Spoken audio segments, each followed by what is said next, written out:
Ramagundam corporation 11వ division Sanjay Nagar railway track పక్కన శుక్రవారం టీయూ ఎఫ్ఐడిసి నిధులతో ఆ division corporator Peddelli Tejaswini Prakash CC road పనులను ప్రారంభించారు.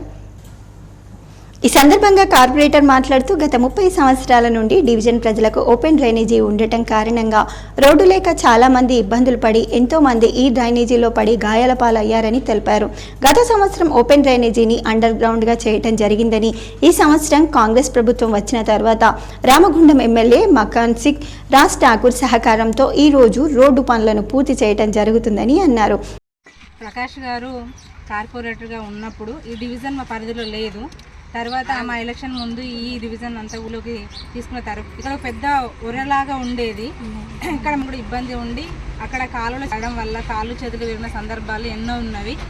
నడవడానికి కూడా సఫిషియెంట్గా లేకపోతే అప్పుడు మేము ఎలక్షన్ విన్ అయిన తర్వాత ఇక్కడ రోడ్డు వేపిస్తాము, అదేవిధంగా కాలువను కూడా కూల్పేస్తామని చెప్పేసి వీళ్ళందరికీ మాట ఇచ్చిన ప్రకారంగా మేము ఫస్ట్ ఈ డ్రైనేజ్ని మొత్తం అండర్ గ్రౌండ్ డ్రైనేజ్ చేయించడం జరిగింది. మళ్ళీ అదేవిధంగా ఇటు సైడ్ రోడ్డు కోసం అని చెప్పి మన కాంగ్రెస్ ప్రభుత్వం అధికారం వచ్చుడితోటే ఎమ్మెల్యే రాజ్ ఠాకూర్ గారు ఎమ్మెల్యేగా రామగుండానికి ఎన్నికైన తర్వాత వారి యొక్క సహకారంతో ఇక్కడ రోడ్డు ఈ రోజు నిర్మించడం జరుగుతుంది.